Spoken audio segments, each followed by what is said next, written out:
Kita ke Bumi Kenyalang. Antara fokus hari ini, Sarawak memerlukan pereka cip profesional dan juga pelepasan kumpulan pertama jemaah haji Sarawak. Perinciannya bersama Bu Mawin. Silakan Bu Ma.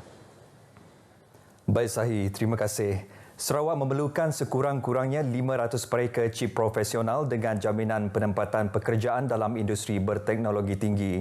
Premier Sarawak Datuk Patinggi Tan Sri Abang Johari Tun Openg memberi jaminan sektor itu bakal memainkan peranan penting dalam strategi pembangunan pasca COVID-19 Sarawak PCDS 2030. Berucap pada Majlis Pertukaran Memorandum Persefahaman MOU bagi Program Transformasi Ekonomi Digital Sarawak, pembangunan bakat dalam semikonduktor dan reka bentuk chip di Kuching, Datuk Patinggi Abang Johari memberitahu MOU tersebut merupakan batu loncatan untuk membangunkan bakat tempatan dalam industri teknologi tinggi, khususnya dalam reka bentuk chip. Ia juga menjadi permulaan terbaik bagi kerajaan negeri dalam menghadapi ekonomi baharu yang banyak menggunakan teknologi tinggi. Pertukaran MOU tersebut adalah antara pemegang taruh yang terlibat dalam program tersebut. Ini termasuklah Pusat Kecemerlangan Teknologi Sarawak Sentex, Sarawak Skills serta beberapa syarikat swasta. Baik, seramai 142 orang yang merupakan kumpulan pertama jemaah haji dari Sarawak memulakan perjalanan ke Tanah Suci malam tadi.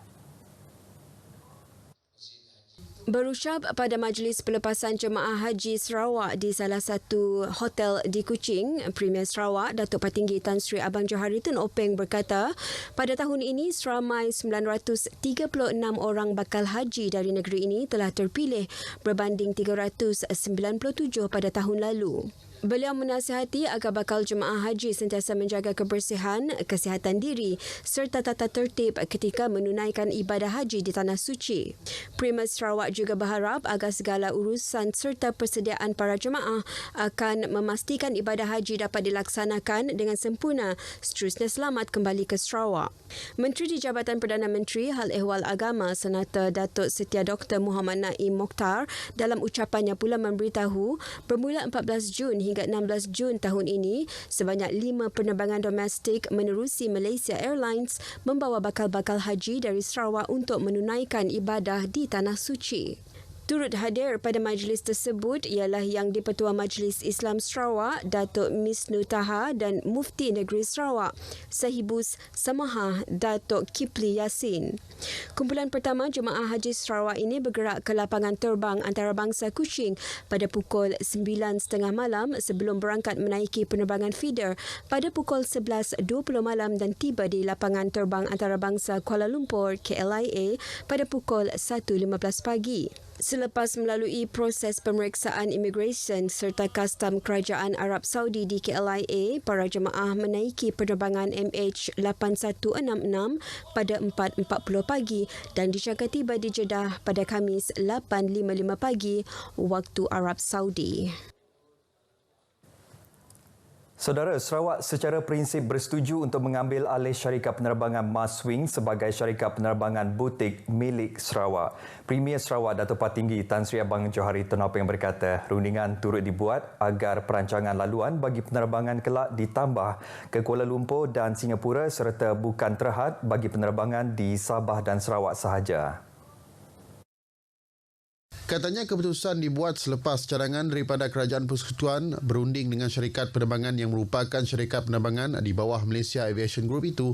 Justru itu perbincangan dengan pihak berkaitan menunjukkan perkembangan yang positif. Second aspect that we have to do is for Maswing to have a route beyond Borneo.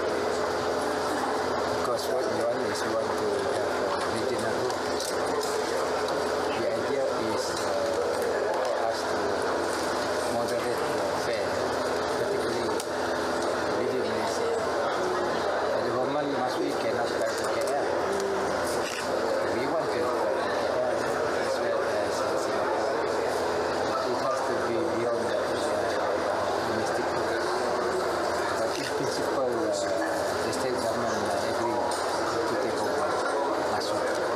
Premier Sarawak memberitahu bahawa pesawat milik syarikat penerbangan butik kerajaan negeri itu kelak bakal beroperasi menggunakan bahan api penerbangan mampan atau SAF.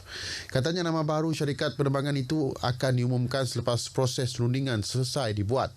Beliau berkata demikian kepada pemberita selepas menyaksikan majlis menandatangani kontrak bagi pengkalan operasi Miri antara syarikat penerbangan Hornbill Skyways Sdn Bhd dengan 6 kontraktor pengendali petroleum di Pusat Konvensyen dan Hotel Raya Kuching.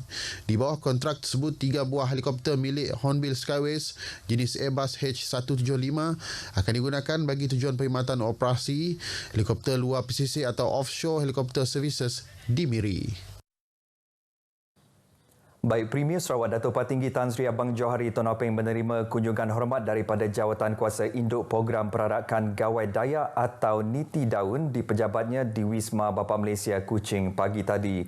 Rombongan tersebut diketuai oleh Timbalan Premier Dato' Amar Douglas Ugambas. Kunjungan hormat tersebut bertujuan menjemput Datuk Patinggi Abang Johari menghadiri program Niti Daun yang akan berlangsung di Kuching pada Sabtu ini. Ia akan bermula dari bangunan Tun Jugah dan berakhir di tebingan Kuching. Perarakan Gawai Dayak atau Niti Daun merupakan antara 3 acara utama yang telah diatur bersempena sambutan Gawai Dayak Peringkat Negeri Sarawak 2023 sepanjang bulan ini. Syarikat penerbangan My Airline merancang untuk mengadakan penerbangan berjadual domestik di Sarawak dengan mengendalikan laluan Kuching, Miri, Kuching pada suku keempat tahun ini. Perkara tersebut disambut baik Menteri Pengangkutan Sarawak, Datuk Seri Lee Kim Shin. Berikutan, ia akan mewujudkan pilihan penerbangan dan mobiliti massa antara laluan. Dalam kenyataan medianya, beliau juga mahu syarikat penerbangan tersebut mengadakan penerbangan dari Kuching ke Bintulu dan Sibu apabila mempunyai pesawat yang mencukupi serta mewujudkan penerbangan terus antarabangsa baharu dari Sarawak. Setakat ini, My Airline dilihat sebagai syarikat penerbangan integriti jadual telah mengekalkan rekod baik tanpa sebarang pembatalan penerbangan sejak 6 bulan lalu. Terdahulu, beliau menerima kunjungan hormat daripada rombongan syarikat penerbangan tersebut di kementeriannya di Kuching diketuai Ketua Pegawai Eksekutif My Airline, Raina Teo. Raina Teo dalam kunjungan itu memaklumkan pihaknya bersedia membantu pembangunan industri penerbangan di Sarawak khususnya dalam sektor latihan dan teknikal. Kontraktor pembinaan projek Lebuh Raya Pen Borneo diingatkan lebih berhati-hati ketika menjalankan kerja pembinaan mereka agar tidak berlaku kes kebocoran paip-paip utama yang akan mengganggu kehidupan penduduk setempat. Menurut Menteri Teliti dan Telekomunikasi, Datuk Julaihi Narawi, pihaknya banyak menerima aduan kes kebocoran paip berpunca dari kerja yang dijalankan pihak kontraktor Lebuh Raya Pen Borneo. Semasa di Serike, beliau turut tersempak sendiri kes seumpama itu. Memang mereka berhati-hati tetapi extra cautious lah, careful lah sebab ianya melibatkan bekalan air kepada Serike. Dan saya pasti rakan-rakan Timbalan Residen, Datuk Ding di sini, Jebab di sini memang menjadi tempat orang bertanya kenapa tak ada air dan ini di luar kawalan kita. Bagi kes di Serike itu, pihak kontraktor telah diarahkan untuk membuat kerja baik pulih secepat mungkin. Kejadian paip pecah itu menyebabkan saluran yang berkapasiti 40 juta liter sehari terpaksa ditutup dan hanya saluran 30 juta liter sehari dari loji rawatan air Bayong Serike dapat digunakan. Tambah beliau, pihaknya akan membawa pihak JKR terutama unit Lebuh Raya Pen Borneo bagi mencari penyelesaian untuk kes seperti ini dapat dielakkan pada masa akan datang.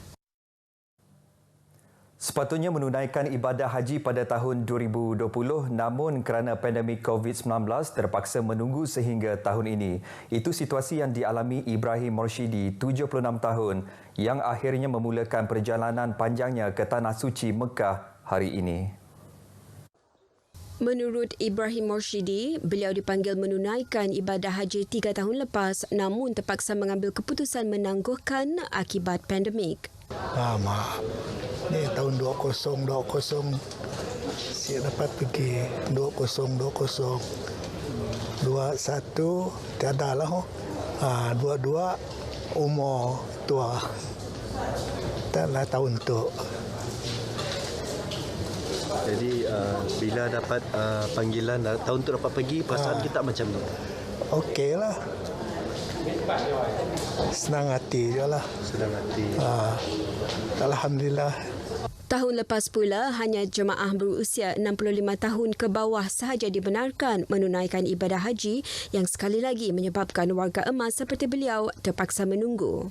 Sementara itu, bagi pasangan muda Saiful Sani dan isteri pula, beliau sangat bersyukur kerana mereka berdua terpilih menunaikan ibadah haji kali ini. Kami dua memang bersedia dari segi fizikal dan mental lah. Terutamanya fizikal berkaitan dengan kelengkapan. Dari segi selain daripada kami dua pun bersedia dari segi ilmu lah untuk pergi ke tanah suci itu.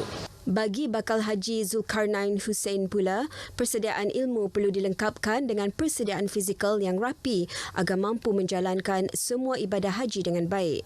Persediaan dari segi fizikal, melakukan senaman, tiada dan penjagaan makanan lah, seperti yang disarankan semasa mengikuti kursus tersebut.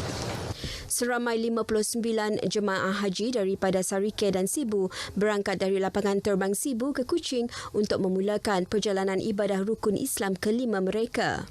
Sebelum subuh lagi, ruang pelepasan di lapangan terbang Sibu sudah mulai sesak dengan ahli keluarga jemaah yang menghantar saudara mara mereka.